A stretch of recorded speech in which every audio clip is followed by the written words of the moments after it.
TV ಇದು ನಿಮ್ಮ ವಾಹಿನಿ.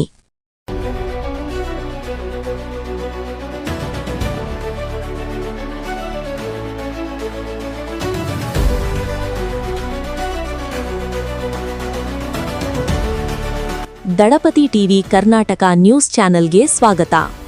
2026ರ ಕರ್ನಾಟಕ ರಾಜ್ಯ ವಕೀಲರ ಪರಿಷತ್ತು ಚುನಾವಣೆಯ ಕಾವು ದಿನದಿಂದ ದಿನಕ್ಕೆ ರಂಗೇರುತ್ತಿದೆ. ಈ ಬಾರಿಯ ಚುನಾವಣೆಯಲ್ಲಿ ಮಹಿಳಾ ಪ್ರತಿನಿಧಿಯಾಗಿ ಸೇವಾಕಾಂಕ್ಷಿ ಮಮತಾ ಜೆ ಅವರು ಸದಸ್ಯ ಸ್ಥಾನಕ್ಕೆ ಸ್ಪರ್ಧಿಸುತ್ತಿದ್ದಾರೆ. ಮಮತಾ ಜೆ ಅವರು ಕಳೆದ ಚುನಾವಣೆಯಲ್ಲೂ ಜಯಶಾಲಿಯಾಗಿ ಪರಿಷತ್ತಿನ ಉಪಾಧ್ಯಕ್ಷರಾಗಿ ಸೇವೆ ಸಲ್ಲಿಸಿ ವಕೀಲರ ಕಲ್ಯಾಣಕ್ಕಾಗಿ ಅವಿರತವಾಗಿ ಶ್ರಮಿಸಿದ ಅನುಭವ ಹೊಂದಿದ್ದಾರೆ. ಅವರ ಈ ಹಿಂದಿನ ಸೇವೆಯನ್ನು ಗುರುತಿಸಿ ಮತ್ತೊಮ್ಮೆ ಬೆಂಬಲಿಸುವಂತೆ ಅವರ ಪರವಾಗಿ ವಕೀಲರ ತಂಡವು ಬಾದಾಮಿ ಹಾಗೂ ಬಾಗಲಕೋಟೆ ಜಿಲ್ಲಾದ್ಯಂತ ವಿವಿಧ ನ್ಯಾಯಾಲಯಗಳಲ್ಲಿ ಬಿರುಸಿನ ಮತಯಾಚನೆ ನಡೆಸಿತು. ಕ್ರಮ ಸಂಖ್ಯೆ 62ಕ್ಕೆ ತಮ್ಮ ಅಮೂಲ್ಯವಾದ ಪ್ರಥಮ ಪ್ರಾಶಸ್ತ್ಯದ ಮತ ಫಸ್ಟ್ ಪ್ರೆಫರೆನ್ಸ್ ವೋಟ್ ನೀಡಿ ಮತ್ತೊಮ್ಮೆ ತಮ್ಮ ಸೇವೆ ಮಾಡಲು ಅವಕಾಶ ಕಲ್ಪಿಸಿಕೊಡಬೇಕಾಗಿ ಗೌರವಾನ್ವಿತ ವಕೀಲ ಮಿತ್ರರಲ್ಲಿ ಮಮತಾ ಜೆ ಅವರು ಸವಿನಯ ಪ್ರಾರ್ಥನೆ ಮಾಡಿದ್ದಾರೆ. ಚುನಾವಣೆಯ ವಿವರಗಳು ಹೀಗಿವೆ.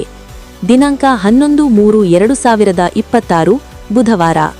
ಸಮಯ ಬೆಳಗ್ಗೆ 9:30ರಿಂದ ಸಂಜೆ 6 ಗಂಟೆಯವರೆಗೆ. ಇದಿಷ್ಟು ಈ ಹೊತ್ತಿನ ಸುದ್ದಿ. ನಿರಂತರ ಅಪ್ಡೇಟ್ಸ್ಗಾಗಿ ನೋಡ್ತಾ ಇರಿ ದಳಪತಿ ಟಿವಿ ಕರ್ನಾಟಕ. ಎಲೆಕ್ಷನ್ ಕಂಟೆಸ್ಟ್ ಮಾಡಿದಾರ.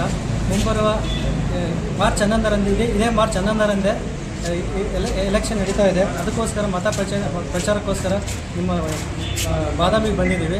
ತಾವು ಮಹಿಳೆ ಮಮತಾ ಮೇಡಮ್ ಅವರು ಈ ಮೊದಲು 3 ಸಲ ಬೆಂಗಳೂರು ವಕೀಲರ ಸಂಘದಲ್ಲಿ ಸದಸ್ಯೆಯಾಗಿ ಕೆಲಸ ಮಾಡಿದ್ದಾರೆ. ಅವರಿಗೆ ಅಪಾರ ಅನುಭವ ಇದೆ. ಈಗ ಮುಂಬರುವ KSPC ಎಲೆಕ್ಷನ್ನಲ್ಲಿ ಅವರು ಸ್ಪರ್ಧೆ ಮಾಡುತ್ತಾ ಇದ್ದಾರೆ. ಅವರಿಗೆ ಮೊದಲನೇ ಪ್ರಾಶಸ್ತ್ಯ ಮತವನ್ನು ಕೊಟ್ಟು ತಾವು ಅವ್ರ ಸೀರಿಯಲ್ ನಂಬರ್ 62ಗೆ ಮೊದಲನೇ ಪ್ರಾಶಸ್ತ್ಯ ಮತವನ್ನು ನೀಡಿ ಅವರನ್ನು ಜಯಶೀಲರಾಗಿ ಮಾಡಬೇಕೆಂದು ಈ ಮೂಲಕ ನಮ್ಮಲ್ಲಿ ವಿನಂತಿಸಿಕೊಂಡಿದ್ದಾರೆ.